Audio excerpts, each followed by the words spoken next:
الله من الشيطان الرجيم. بسم الله الرحمن الرحيم. يا أيها الذين آمنوا إذا لقيتم فئة فاثبتوا واذكروا الله كثيرا لعلكم تفلحون. رب اشرح لي صدري ويسر لي أمري واحلل عقدة من لساني يفقهوا قولي. ബഹുമാനരായ സത്യവിശ്വാസികളെ, വിശ്വാസിനികളെ, ജീവിതത്തിന്റെ നിഖില മേഖലകളിലും അല്ലാഹു സുബ്ഹാനഹു വ തആലയുടെ വിധിവിലക്കുകൾ സദാ ജാഗരൂകരായി തഖ്വയിൽ അധിഷ്ഠിതമായ ജീവൻ നയിച്ചുകൊണ്ട് ജീവിതത്തെ ക്രമപ്പെടുത്തണമെന്ന് ആദ്യമായി എന്നോടും പിന്നീട് നിങ്ങൾ ഓരോരുത്തരോടും വസിയത്ത് ചെയ്യുകയാണ്, ഉപദേശിക്കുകയാണ്. അല്ലാഹു സുബ്ഹാനഹു വ തആല നമ്മളുടെ ഒരുമിച്ച് കൂട്ടിയതുപോലെ അവന്റെ ജന്നാത്തുൽ ഫിർദൗസിൽ ഒരുമിച്ച് കൂട്ടി അനുഗ്രഹിക്കുമാറാവട്ടെ. നാം നിർവഹിക്കുന്ന നമസ്കാരങ്ങൾ, സ്വാലിഹാത്തുൽ ആരാധന കർമ്മങ്ങൾക്ക് തക്കതായ പ്രതിഫലം നൽകി അനുഗ്രഹിക്കുമാറാവട്ടെ.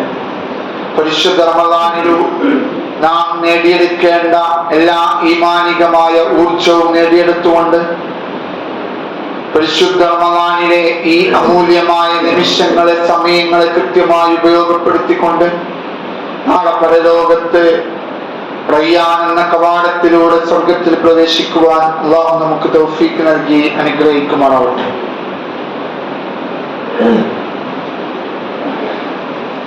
റമളാൻ മാസം നമ്മിലേക്ക് കടന്നു വന്ന് ദിവസങ്ങൾ കഴിഞ്ഞിരിക്കുകയാണ്. റമളാൻ മാസത്തിലെ പ്രത്യേകമായിട്ടുള്ള ഒരു സംഭവമാണ് ബദ്ർ എന്ന് പറയുന്നത്. പ്രവാചകൻ മുഹമ്മദ് മുസ്തഫ സല്ലല്ലാഹു അലൈഹി വസല്ലമ ബദ്റിൽ വെച്ച് യുദ്ധത്തിന് വേണ്ടി പ്രേരിപ്പിച്ചുകൊണ്ട് പ്രവാചകൻ പറയുന്നതായി നമുക്ക് കാണാൻ കഴിയും. ആകാശഭൂമികളുടെ വിശാലമായ സ്വർഗത്തിലേക്ക് നിങ്ങൾ എഴുന്നേൽക്കുകയെന്ന്. ഇത് കേട്ടയുടൻ ഉമൈർ ഇബ്നുൽ ഹുമാം റളിയല്ലാഹു അൻഹു ബക്കിൻ ബേഷ് ബേഷ് ഐവ ഐവ എന്ന് നമ്മൾ മലയാളത്തിൽ പറയും. ഇത് കേട്ടപ്പോൾ പ്രവാചകൻ ചോദിച്ചു, അല്ലയോ ഉമൈർ, താങ്കൾ എന്തിനാണ് ഇങ്ങനെ പറഞ്ഞത് എന്ന്. അപ്പോൾ പറഞ്ഞു, ആ സ്വർഗവാസികളിൽ ഞാൻ ഉൾപ്പെടണമെന്നാണ് ഞാൻ ആഗ്രഹിക്കുന്നത്. എന്റെ ഏറ്റവും വലിയ ജീവിത അഭിലാഷമാണ് താങ്കൾ പറഞ്ഞ ആ വിശാലമായ ആകാശഭൂമികളെക്കാൾ വിശാലമായ ആ സ്വർഗത്തിൽ പ്രവേശിക്കുക എന്നത്. അപ്പോൾ നബി സല്ലല്ലാഹു അലൈഹി വസല്ലം അദ്ദേഹത്തിന് സന്തോഷ വാർത്ത അറിയിച്ചുകൊണ്ട് പറഞ്ഞു, എന്നാൽ നീ അവരിൽപ്പെട്ടവൻ തന്നെയാണ്. അദ്ദേഹം തന്റെ തുകൽ സഞ്ചിയിൽ നിന്ന് ഏതാനും കാരക്കുകൾ പുറത്തെടുത്തുകൊണ്ട് അദ്ദേഹം പറയുകയാണ്, ഈ മുഴുവൻ കാരക്കുകൾ തിന്നാൻ ഞാൻ നിൽക്കുകയാണെങ്കിൽ അത് നീണ്ടൊരു ജീവിതകാലമാവും. കാരക്കുകളെല്ലാം മുഴുവൻ വലിച്ചെറിഞ്ഞുകൊണ്ട് യുദ്ധത്തിന്റെ രണാങ്കണത്തിലേക്ക് ഉമൈർ ഇബ്നു ഹുമാം എന്ന് പറയുന്ന സഹാബി പോവുകയാണ്. ഇത്രയും വലിയ സൗഭാഗ്യമാണ് മുസ്ലിം സമൂഹത്തിന് അല്ലാഹു നൽകുന്നത്. ചരിത്രം മാറ്റിമറിച്ച വിപ്ലവമാണ് ബദ്ർ യുദ്ധം എന്ന് പറയുന്നത്. അതിനെ അനുസ്മരിക്കുന്ന, ഓർക്കുന്ന, അതിലെ പാഠങ്ങൾ ഉൾക്കൊള്ളേണ്ട സമയമാണിത്. ലോകത്തെ യാഥാർത്ഥ്യം ധാരാളം വിപ്ലവങ്ങൾ നടന്നിട്ടുണ്ട്. ഒന്നാം ലോക മഹായുദ്ധം, രണ്ടാം മഹായുദ്ധം, ഈ രണ്ട് ലോകമഹായുദ്ധങ്ങളിൽ ബില്യൺ കണക്കിന് ആളുകളാണ് കൊല്ലപ്പെട്ടത്. 1946 ഓഗസ്റ്റ് 6-നും 9-നും നടന്ന ഹിരോഷിമ നാഗസാക്കി യുദ്ധങ്ങളിലൂടെയും ലക്ഷക്കണക്കിന് ആളുകൾ കൊല്ലപ്പെട്ടിട്ടുണ്ട്. അങ്ങനെ ലോകത്തുള്ള എല്ലാ യുദ്ധങ്ങളും എല്ലാ രീതിയിലുള്ള യുദ്ധ സാമഗ്രികളും നമ്മൾ എടുത്തു നോക്കിയാൽ അത് ഭൗതികമായ താല്പര്യങ്ങൾക്ക് വേണ്ടിയായിരിക്കും. തന്റെ രാജ്യത്തോട് ഈ പ്രദേശം കൂട്ടിച്ചേർക്കാൻ വേണ്ടിയായിരിക്കും യുദ്ധം ചെയ്തിട്ടുണ്ടാവുക. എന്നാൽ കൂടുതൽ വെട്ടിപ്പിടിക്കുവാനും കൈയടക്കുവാനുമുള്ള ഈ ഭൗതികമായ യുദ്ധത്തിൽ നിന്ന് വ്യത്യസ്തമാണ് ബദർ യുദ്ധം എന്ന് നമ്മൾ മനസ്സിലാക്കണം. ബദർ യുദ്ധം എന്ന് പറഞ്ഞത് സത്യവും അസത്യവും വേർതിരിച്ചറിയുന്ന യുദ്ധമായിരുന്നു. എത്രത്തോളം വെച്ചാൽ ഇസ്ലാമും കുഫറും തമ്മിലുള്ള പോരാട്ടമായിരുന്നു ബദർ. ബദറിലേക്ക് ഇറങ്ങുന്നതിന് മുമ്പ് ശത്രുക്കളായ ആളുകൾ വിളിച്ചു പറഞ്ഞിട്ടുണ്ട്, അല്ലാഹുവിനോട് പ്രാർത്ഥിച്ചിട്ടുണ്ട്, സത്യത്തിന്റെ വക്താക്കളെ നീ വിജയിപ്പിക്കണമേ എന്ന്. കാരണം അവർക്കും അറിയാം ഇത് സത്യവും അസത്യവും തമ്മിലുള്ള ഒരു യുദ്ധമാണെന്ന്. അതുകൊണ്ടാണ് വിശുദ്ധ ഖുർആൻ യൗമുൽ ഫുർഖാൻ എന്ന ഈ ഒരു ദിനത്തെ അറിയപ്പെടുന്നത്. നമുക്ക് ഖുർആനിനെ കുറിച്ച് ഖുർആനിൽ പറയുന്നത് ഹുദൽ ലിന്നാസ് വബയ്യിനാത്തിൻ ഹുദാ വൽ ഫുർഖാൻ എന്നാണ്. സത്യങ്ങളെയും അസത്യങ്ങളെയും വേർതിരിച്ചറിയുന്ന സന്മാർഗദർശനമായിട്ടാണ് നിങ്ങൾക്ക് ഖുർആൻ ഇറങ്ങിയത് എന്നാണ്. അതുപോലെ തന്നെ സത്യവും അസത്യവും വേർതിരിച്ചറിയുന്ന ഖുറൈശികളിലാണോ സത്യം, മുസ്ലിങ്ങളിലാണോ സത്യം എന്ന് ഉറച്ച് അതിന്റെ കൃത്യമായിട്ടുള്ള വിവരങ്ങൾ ലഭിക്കുന്ന ഒരു യുദ്ധം കൂടിയായിരുന്നു ഫുർഖാൻ യുദ്ധം എന്ന് പറഞ്ഞത്. അതുകൊണ്ട് ആ രീതിയിൽ ഖുർആനിനെ വിശേഷിപ്പിച്ച അതേ വർത്തമാനം തന്നെയാണ് വമാ അൻസൽനാ അലാ അബ്ദിനാ യൗമൽ ഫുർഖാൻ യൗമൽ തഖൽ ജംആൻ എന്ന ഖുർആൻ നമ്മെ പഠിപ്പിച്ചത്. സത്യാസത്യ വിവേചനത്തിന് ദിവസം അഥവാ ആ രണ്ട് സംഘങ്ങൾ ഏറ്റുമുട്ടിയ ദിവസം അതാണ് ബദർ എന്ന് പറഞ്ഞത്. അതുകൊണ്ട് വിശുദ്ധ ഖുർആൻ ഫുർഖാനായി ഇറങ്ങിയതിന്റെ പ്രകടമായ ഭാവം തന്നെയാണ് നമുക്ക് ബദറിലൂടെ കാണാൻ കഴിയുക. സത്യവും അസത്യവും കൃത്യമായി വേർതിരിച്ചറിഞ്ഞ ഒരു യുദ്ധം കൂടിയായിരുന്നു ബദർ യുദ്ധം എന്ന് പറഞ്ഞത്.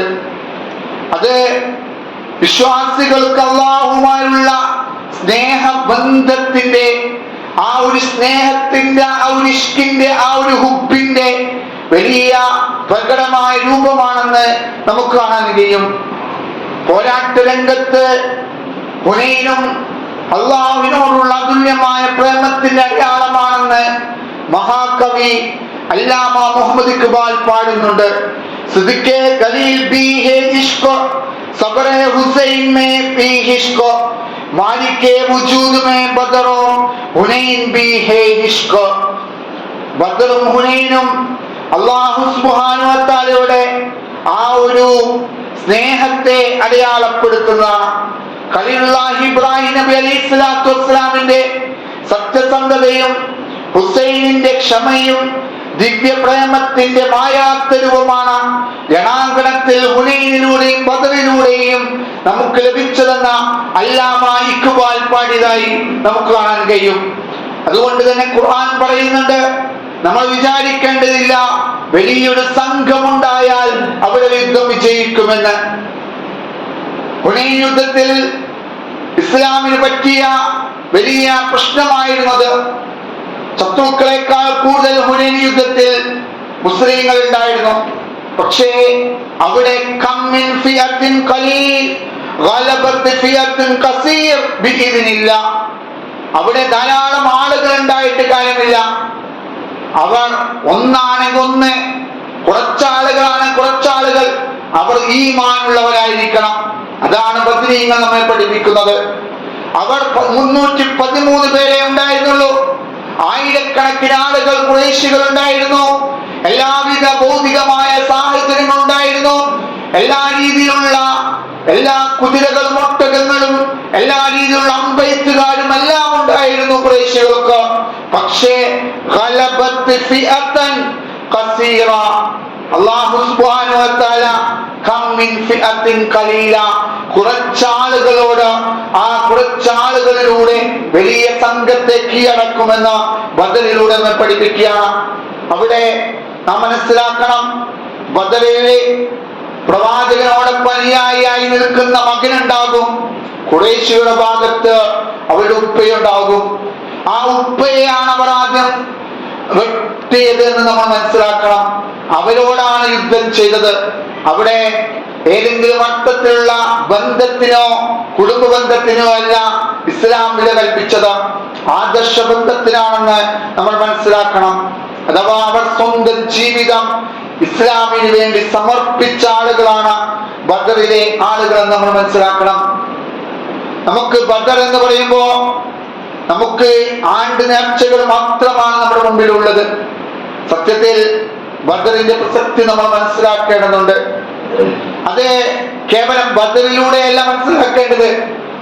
പ്രവാചകന്റെ പ്രവാചകാരംഭം മുതൽ തന്നെ ബദറിനെ കുറിച്ച് നമ്മൾ പഠിക്കണം. മക്കയിൽ മുസ്ലിങ്ങൾ അനുഭവിച്ച പീഡനങ്ങൾ, മർദ്ദനങ്ങൾ എത്രത്തോളം വെച്ചാൽ രക്തസാക്ഷികളായി യാസിറും അമ്മാറും സുമയ്യ റളിയല്ലാഹു അൻഹയെല്ലാം എല്ലാ അർത്ഥത്തിലും മുസ്ലിങ്ങളെ ഇല്ലാതാക്കാനുള്ള ശ്രമങ്ങൾ നടന്നുകൊണ്ടിരിക്കുകയാണ്. ഇന്ന് നമുക്ക് ഇന്ത്യയുടെ സാഹചര്യവും എടുത്തു പറയുമ്പോ ബദർ വലിയ പാഠമാണ് നൽകുന്നത്. സ്വന്തം വീട്ടിൽ കിടന്നുറങ്ങാൻ കഴിയാത്ത മുസ്ലിങ്ങളാണ് ഇന്ന് ഉത്തരേന്ത്യൻ സംസ്ഥാനങ്ങളിലുള്ളത്. അവിടെ ബൂട്ടുകളുടെ ചവിട്ടിയേൽക്കേണ്ടി വരുന്ന ആളുകൾ, ചെയ്ത തെറ്റെന്തെന്നറിയാതെ വർഷങ്ങളോളം ജയിലുകളിൽ പിടിച്ചിടുന്ന നിരപരാധികളായ ആളുകൾ. അവർ എന്ത് തെറ്റാണ് ചെയ്തതെന്ന് പോലും അറിയില്ല.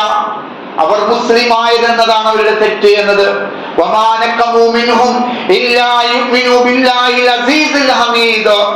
അവർ ചെയ്ത തെറ്റ് അല്ലാഹുവിൽ വിശ്വസിച്ചു എന്നതാണ്. അങ്ങനെയുള്ള അതേ അവസ്ഥയിലേക്കാണ് നമ്മുടെ ഇന്ത്യയിൽ മാറിക്കൊണ്ടിരിക്കുന്നത്. ബിലാൽ ഇബ്നു റബാഹ് റളിയല്ലാഹു അൻഹു, ഉമയ്യത്ത് ഇബ്നു ഖലഫ് അദ്ദേഹത്തെ ചുട്ടുകൊള്ളുന്ന മഴയായത്തിൽ വസ്ത്രങ്ങളൊന്നുമില്ലാതെ അദ്ദേഹത്തെ വലിയ കല്ല് അദ്ദേഹത്തിന് വയറ്റിൽ വെച്ചുകൊണ്ട് അദ്ദേഹത്തെ വലിച്ചു കൊണ്ടുപോകുന്ന ആ ഒരു രംഗം നമ്മുടെ ചരിത്രങ്ങളിലൂടെ നമുക്ക് കാണാൻ കഴിയും. ഖബ്ബാബ് റളിയല്ലാഹു അൻഹുയുടെ ജീവിതം നമുക്കറിയാൻ കഴിയും. അങ്ങനെ ലോകത്ത് ഇസ്ലാമിലേക്ക് കടന്നു വന്ന കുറച്ചാളുകൾ മാത്രമേ ഉള്ളൂ. അവരെ നിരന്തരം പീഡനങ്ങൾക്ക്, മർദ്ദനങ്ങൾക്ക്, അവരെ ഏറ്റവും കൂടുതൽ പീഡിപ്പിച്ചുകൊണ്ട് അവരെ ഇല്ലാതാക്കാനുള്ള ശ്രമങ്ങളാണ് നടന്നത്. ഇന്ന് നാം കണ്ടുകൊണ്ടിരിക്കുന്ന ജയ്ശ്രാം മുദ്രാവാക്യങ്ങൾ പോലും വേറൊരു രീതി നമുക്കിന്ന് അതിന്റെ ഒരു ഭാഗമാണെന്ന് നമ്മൾ മനസ്സിലാക്കേണ്ടതുണ്ട്. അങ്ങനെ ഏറ്റവും വലിയ പ്രമാണിയായ അബൂബക്കർ സിദ്ദീഖ് റളിയല്ലാഹു അൻഹു, അദ്ദേഹം എന്ന് പറഞ്ഞാൽ അന്നത്തെ ഏറ്റവും വലിയ കച്ചവടക്കാരനാണ്, അന്നത്തെ ഏറ്റവും വലിയ പ്രമാണിയാണ്. പക്ഷേ അദ്ദേഹം ഇസ്ലാം സ്വീകരിച്ചതുകൊണ്ട് അദ്ദേഹത്തിനെതിരെ വരെ പീഡനങ്ങൾ നൽകുന്നു.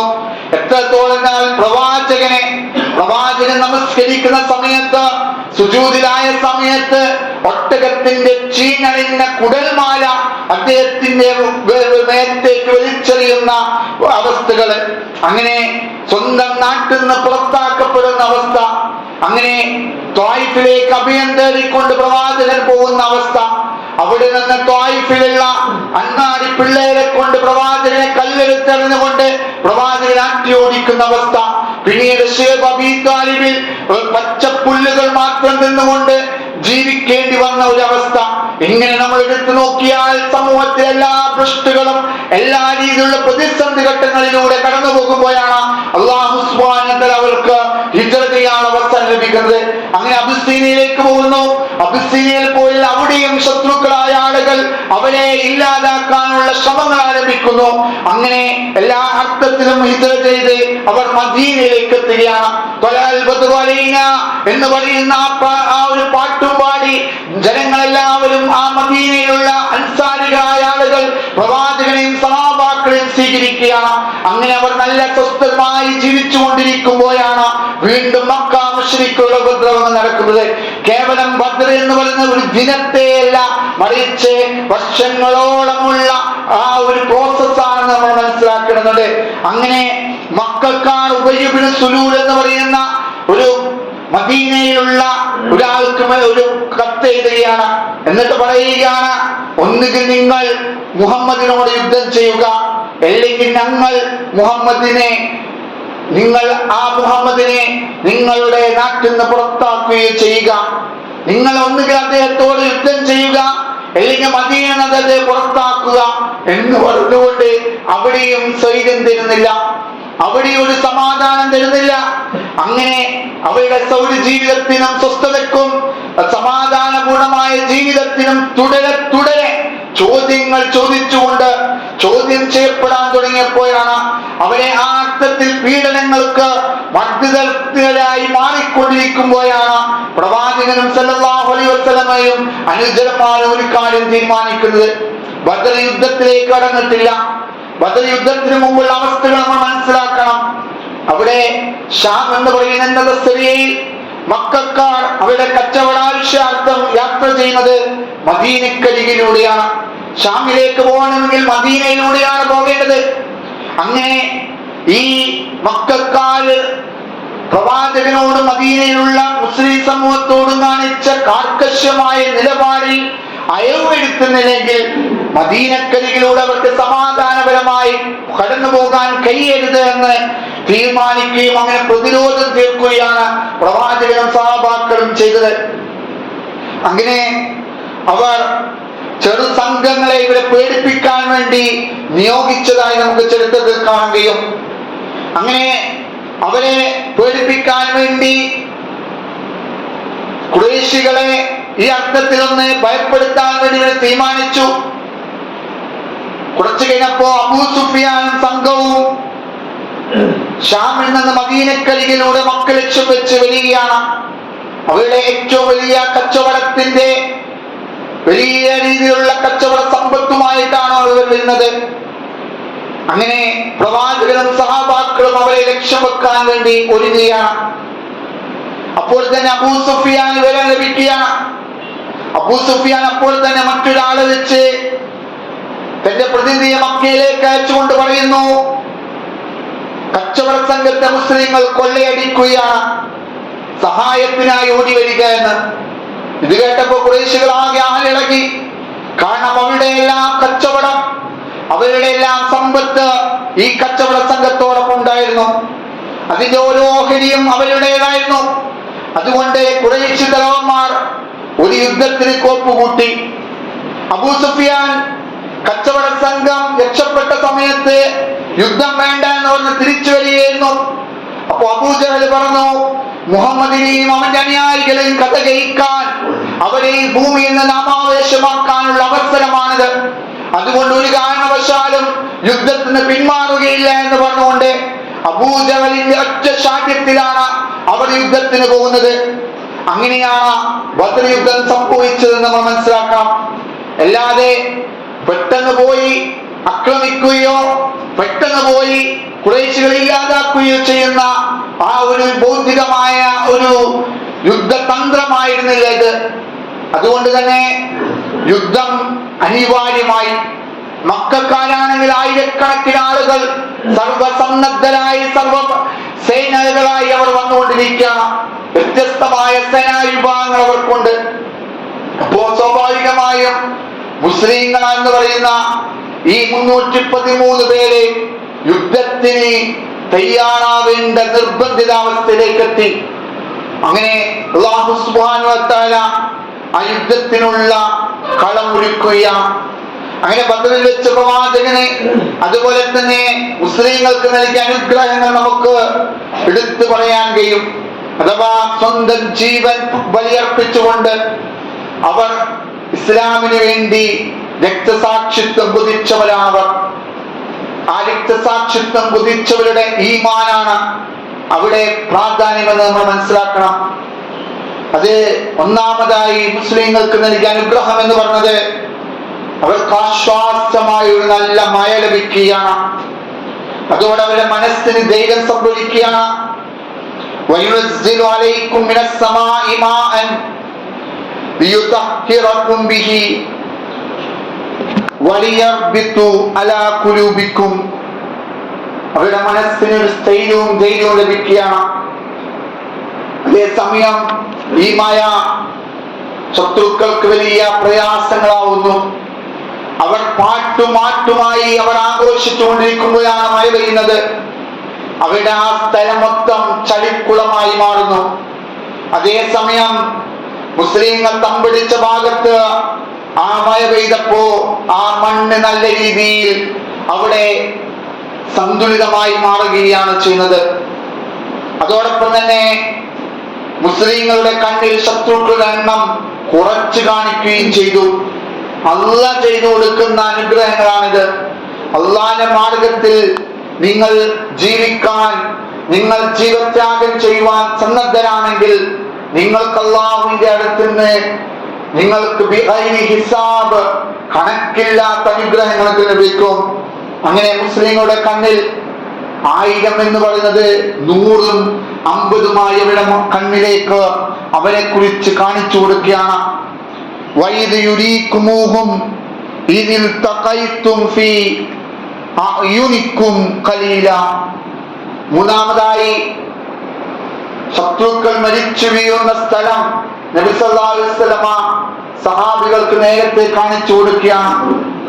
കാന യുരീന മസാലിയ അഹ്ലി ബദരിൽ ബിൽ അംസ് യഖൂലു ഹാദൽ മസ്റഉ ഫലാൻ ഗദൻ ഇൻഷാ അല്ലാഹ്. അല്ലാഹു ഉദ്ദേശിച്ചാൽ ഇതാണ് ഇന്ന വ്യക്തിയുടെ മരണസ്ഥലം. അങ്ങനെ അല്ലാഹു സുബ്ഹാനഹു വ തആലയുടെ ഇടപെടലിലൂടെ നല്ല യുദ്ധസ്ഥലം ഒരുക്കി കൊടുക്കുകയാണ്. യുദ്ധത്തിന് തലേ രാത്രി അവർക്ക് സ്വസ്ഥമായി ഉറങ്ങുവാൻ കഴിയുന്നു.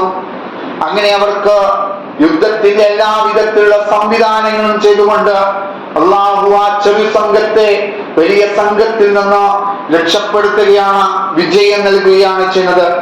അപ്പോ ഈ ഒരു ബദർ നമ്മുടെ മുമ്പിലേക്ക് കടന്നു വരുമ്പോ ചരിത്രങ്ങൾ ഇങ്ങനെ അയവിറക്കുക എന്നതല്ല, മറിച്ച് അതിലൂടെ പാഠങ്ങൾ ഉൾക്കൊള്ളേണ്ടതുണ്ട്. ഒന്നാമതായി ഒരു മനുഷ്യൻ, ഒരു മുസ്ലിം, അവനൊന്നാമതായി വേണ്ടത് പ്രാർത്ഥനയാണ്. കണ്ണീരോടുകൂടിയുള്ള പ്രാർത്ഥന. ആ പ്രാർത്ഥനയോടൊപ്പം തന്നെ തവക്കൽതു അലല്ലാഹ് ലാ ഹൗല വലാ ഖുവത ഇല്ലാ ബില്ലാഹ്. അല്ലാഹുവിലെല്ലാം ഭരണം വഹിച്ച് അല്ലാഹുവിലെല്ലാം ബലമേൽപ്പിച്ചുകൊണ്ട് മുന്നോട്ട് പോകണം. അങ്ങനെ പോകുമ്പോ ഹസ്ബുനല്ലാഹു വ നിഅ്മൽ വക്കീൽ, അല്ലാഹ് മതി നമുക്ക് രക്ഷകനായിട്ട് എന്ന് നമുക്ക് മനസ്സിലാക്കാൻ കഴിയണം. അങ്ങനെ തദ്ഹിയത്തിന്റെ പാഠമാണ് നമുക്ക് ഈ ഒരു റമളാനിന്റെ ബദറിലൂടെ നമ്മെ പഠിപ്പിക്കുന്നത്. നമുക്ക് സ്വന്തത്തെ അല്ലാഹുവിന് സമർപ്പിക്കാൻ കഴിയണം. നമ്മുടെ ജീവിതം അല്ലാഹുവിന് സമർപ്പിക്കാൻ കഴിയണം. അല്ലാതെ കേവലം നോമ്പ് നോക്കിയിട്ട് കാര്യമില്ല. മല്ലം യദൽ ഖൗലസ്സൂർ വൽ അമല ബിഹി ഫലൈസ ലില്ലാഹി ഹാജതൻ അൻ യദഅ തആമഹു വശറാബഹു. നിങ്ങൾ പട്ടിണി കിടക്കുകയാണ്, വെള്ളം കുടിക്കാതെ ഭക്ഷണം കഴിക്കാതെ നിങ്ങളുടെ മറ്റുള്ള രീതിയിലുള്ള സുഖലോലുപതയെല്ലാം ഒഴിവാക്കിക്കൊണ്ട് നിങ്ങൾ നോമ്പ് നോക്കുമ്പോ ആ നോമ്പിലൂടെ നിങ്ങൾക്ക് കിട്ടേണ്ടതെന്താ? തഖ്വയാണ്. അല്ലാതെ നിങ്ങൾ മോശം വർത്തമാനങ്ങൾ പറഞ്ഞ് മോശം കാര്യങ്ങൾ ചെയ്ത് നിങ്ങൾ മുന്നോട്ട് പോവുകയാണ്. അല്ലാഹുവിന് നോമ്പ് ആവശ്യമില്ല എന്ന് നമ്മൾ മനസ്സിലാക്കണം. അതുകൊണ്ട് അല്ലാഹുവിന് വേണ്ടി ജീവിതം സമർപ്പിക്കാൻ നമുക്ക് ചെയ്യണം. ഫഇദാ അസംത ഫതവക്കൽ അലല്ലാഹ്. നീ ഒരു കാര്യം തീരുമാനിച്ചാൽ നീ അല്ലാഹുവിൽ ബലമേൽപ്പിക്കണം. അങ്ങനെ തവക്കുലിന്റെ ബോധമുള്ള പ്രവാചകരുടെ വിശ്വാസത്തിലൂടെ സമൂഹം നേടിയെടുക്കുന്ന ഗുണമാണ് തദ്ഹിയത്ത് എന്ന് പറയുന്നത്. നമ്മൾ ഉദ്ഹിയത്ത് അടക്കൂലേ, നമ്മൾ ബലി അടക്കുമല്ലോ. ആ ബലി എന്ന് പറയുന്നത് ഒരു പ്രായോഗികമായിട്ടുള്ള കാര്യമാണ്. അതൊരു ഉദ്ഹിയത്ത് എന്ന് പറയുന്ന ഒരു സാങ്കേതികം മാത്രമാണ്. സത്യത്തിൽ ബലിയെടുക്കുന്നത് നമ്മുടെ ഇച്ഛകളെയാണ്, നമ്മുടെ മനസ്സിന്റെ ഉള്ളിലുള്ള ദേഹേച്ഛയാണ്, നമ്മളെ തന്നെയാണ് നാം ബലിയെടുക്കുന്നത് എന്ന ബോധത്തോടുകൂടി മുന്നോട്ട് പോകുമ്പോഴാണ് നമുക്ക് അല്ലാഹുവിന്റെ മാർഗത്തിൽ ജീവിക്കുവാൻ സാധിക്കുക. ആ തദ്ഹിയത്തുള്ളത് കൊണ്ടാണ് ബദർ യുദ്ധത്തിൽ മുസ്ലിങ്ങൾ വിജയിച്ചതെന്ന് നാം മനസ്സിലാക്കണം. നമുക്ക് പാർട്ടികൾക്ക് വേണ്ടി ജീവൻ ബലിയർപ്പിക്കാൻ തയ്യാറായ ആളുകളുണ്ട്. തന്റെ പാർട്ടിക്ക് വേണ്ടി രക്തസാക്ഷിത്വത്തിന് വേണ്ടി നിൽക്കുന്ന ആളുകളുണ്ട്. എന്നാൽ അള്ളാഹുവിന് വേണ്ടി രക്തസാക്ഷികളാവാൻ നമ്മൾ തയ്യാറാണോ എന്ന ചോദ്യമാണ് ബദർ നമ്മോട് ചോദിക്കുന്നത്.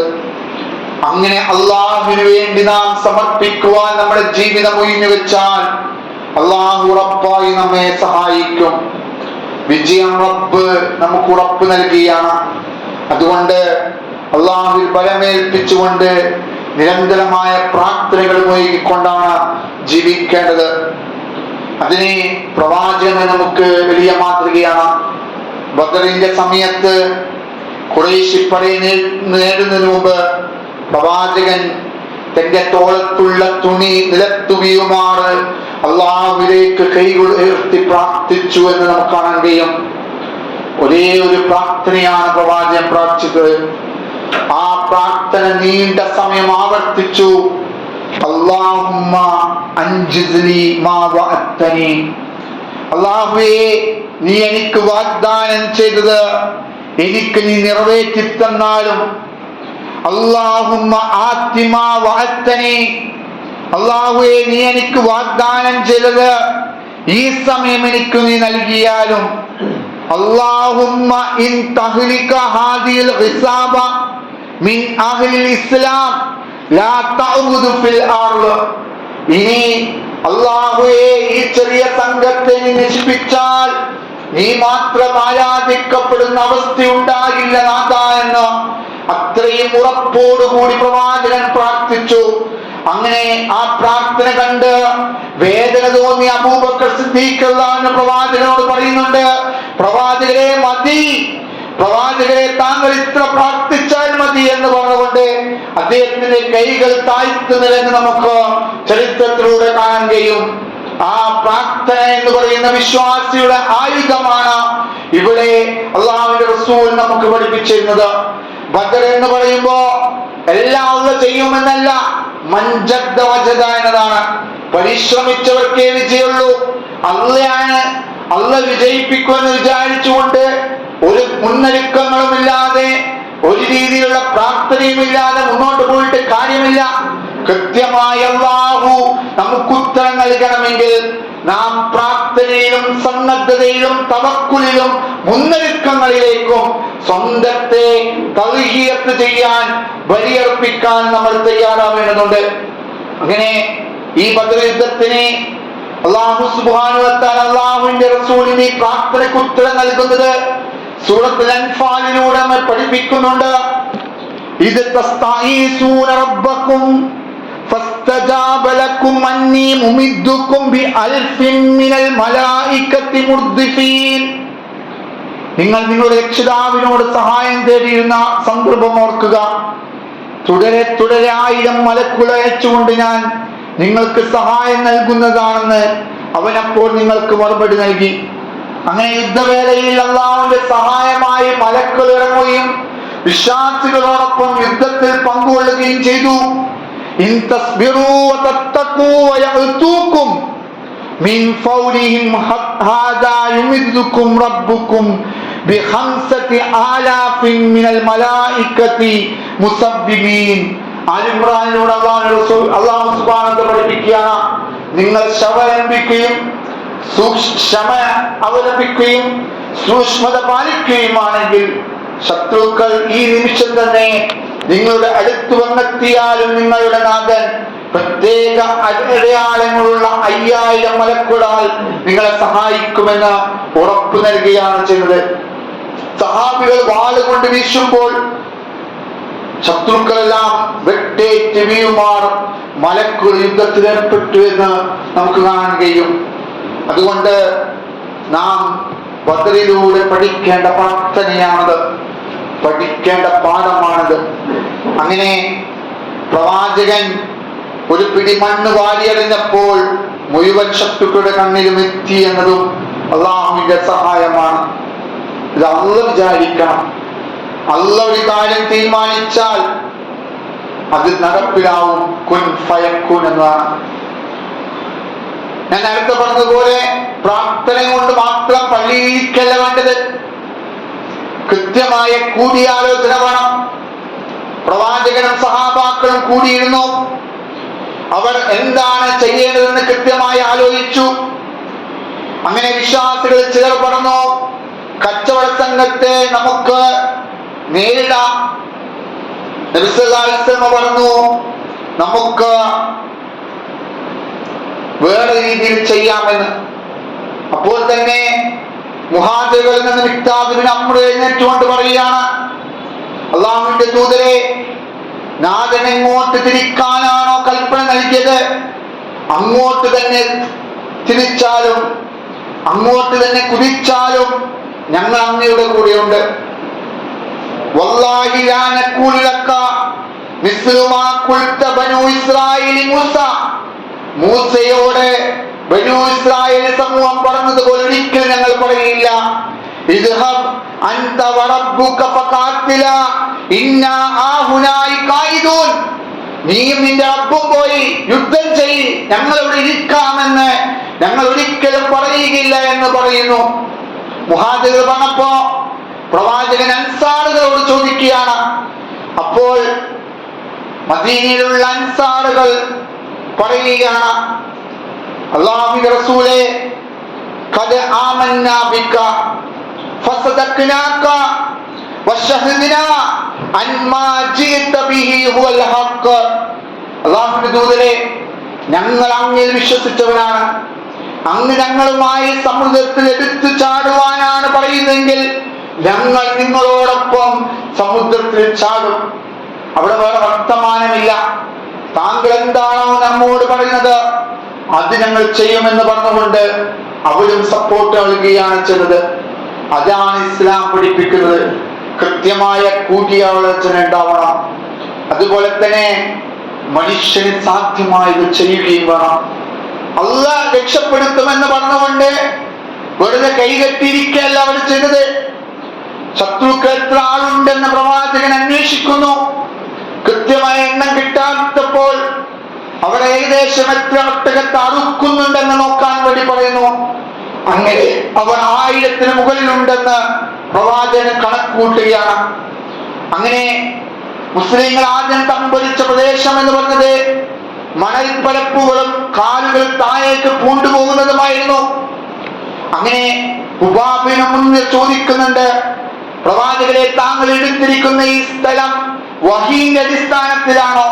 അപ്പൊ പ്രവാചകൻ പറഞ്ഞല്ല, എങ്കിൽ നമുക്ക് അപ്പുറത്തുള്ള ജലാശയത്തിനടുത്തേക്ക് നീങ്ങാം, അതിപ്പോൾ തന്നെ നമ്മുടെ വഴിയിലാക്കുകയും ചെയ്യാമെന്ന്. അങ്ങനെ ആ രീതിയിൽ കൃത്യമായ പ്ലാനിങ്ങോടുകൂടി തന്ത്രപരമായ കാൽവെപ്പുകളോടുകൂടിയാണ് വിശ്വാസികൾ ആ ഒരു യുദ്ധത്തിന് വേണ്ടി തയ്യാറായതെന്ന് നമ്മൾ മനസ്സിലാക്കണം. ഇത്രത്തോളം വെച്ചാൽ അവർ യുദ്ധത്തിന് പുറപ്പെടുമ്പോ നോമ്പ് നോറ്റതായി നമുക്ക് കാണാൻ കഴിയും. വലിയ മലകളും കുന്നുകളും ചെങ്കുത്തായ നിലകളുമുള്ള ദുർഘടമായ പാതകൾ താണ്ടിക്കൊണ്ടാണ് അവർ ബദറിലേക്ക് എത്തുന്നത്. അതൊന്നും അവരെ പ്രയാസപ്പെടുത്തിയിട്ടില്ല. അതിന്റെ വേദനകളോ അതിന്റെ പ്രശ്നങ്ങളോ അവരെ ബാധിച്ചിട്ടില്ല. അവരുടെ ത്യാഗസമുദ്രത്തിന് അതൊന്നും ഒരു കാര്യവുമായില്ല. നബി സല്ലല്ലാഹു അലൈഹി വസല്ലമ സ്വഹാബത്തിനും ബദറിൽ പോകുമ്പോ 3 പേർക്ക് ഒരൊട്ടകം എന്ന അനുപാതത്തിലാണ് നൽകിയത്. ഇവിടെയാണ് ഒരു ലീഡർ ആരാണെന്ന് മനസ്സിലാക്കേണ്ടത്. ആദ്യരാൾ ഒരു കുറച്ചു ദൂരം ഒട്ടകപ്പുറത്ത് യാത്ര ചെയ്യും, ശേഷം അയാൾ ഇറങ്ങി രണ്ടാമത് യാത്ര ചെയ്യും. അങ്ങനെയാണ് അവരുടെ ആ ഒരു യാത്ര ശ്രദ്ധീകരിച്ചത്. പ്രവാചകന്റെ സമയത്ത് പ്രവാചകൻ അങ്ങനെയാണ് ചെയ്തത്. അപ്പോൾ സഹാബാക്കൾ ചോദിച്ചു, പ്രവാചകരെ, താങ്കൾ എന്തിനാണ് ഒട്ടകത്തിൽ ഇറങ്ങുന്നത്? നമ്മൾ ആഡംബര കാടുകളിൽ നമ്മുടെ നേതാക്കളിങ്ങനെ ഓടിക്കൊണ്ടിരിക്കുമ്പോ പ്രവാചകൻ നമുക്ക് പഠിപ്പിച്ചെന്ന മാതൃകയുണ്ട്. ലീഡർ എന്ന് പറഞ്ഞത് എല്ലാവരോടും ഉൾക്കൊള്ളുന്നവനാവണം.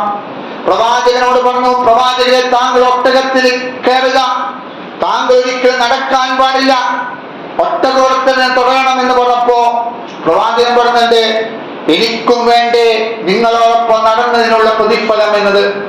നിങ്ങൾക്ക് കിട്ടുന്ന നടന്നതിനുള്ള പ്രതിഫലം എനിക്കും കിട്ടേണ്ടതില്ലേ എന്ന് ചോദിച്ച വലിയൊരു ലീഡറായിരുന്നു, നേതാവായിരുന്നു പ്രവാചകൻ എന്ന് പറഞ്ഞത്. മുന്നിൽ തന്നെ നിന്നുകൊണ്ട് യുദ്ധത്തിന് വേണ്ടി രണാങ്കണത്തിൽ പോരാടിയ ആളായിരുന്നു പ്രവാചകൻ എന്ന് പറഞ്ഞത്. അതുകൊണ്ട് പ്രവാചകന്റെ ജീവിതം നമുക്ക് ആ അർത്ഥത്തിൽ മാതൃകയായി മാറുകയാണ്. അതുപോലെ തന്നെ പഴുതടച്ച പ്ലാനിങ്ങും പദ്ധതിയും ഒരുക്കിക്കൊണ്ടാണ് അവർ മുന്നോട്ട് പോകുന്നത്. അറബികൾ യുദ്ധക്കൊതിയന്മാരും യുദ്ധവലിയന്മാരാണെങ്കിലും യുദ്ധത്തിൽ ഒരു അടുക്കും ചിട്ടയും ക്രമവും അവർക്കുണ്ടായിരുന്നില്ല. കണ്ണിൽ കണ്ടവനെല്ലാം വെട്ടുക, കുത്തുക എന്നതാണ് അവരുടെ രീതി. എന്നാൽ പ്രവാചകൻ തന്റെ അനുയായികൾക്ക് പഠിപ്പിച്ചു കൊടുത്തു, ഒന്നാം വരി കുന്തങ്ങൾ ഉപയോഗിച്ച് യുദ്ധം ചെയ്യുന്നവരാവണം, രണ്ടാം വരി അമ്പെയ്ത്തുകാരാവണം. ഇങ്ങനെ കൃത്യമായ പ്ലാനോട് കൂടിയാണ് 313 പേർ, 1000-ലധികം വരുന്ന ആ സമൂഹത്തെ, ആ ശത്രുക്കളെ കീഴടക്കിയതെന്ന് നമ്മൾ മനസ്സിലാക്കണം.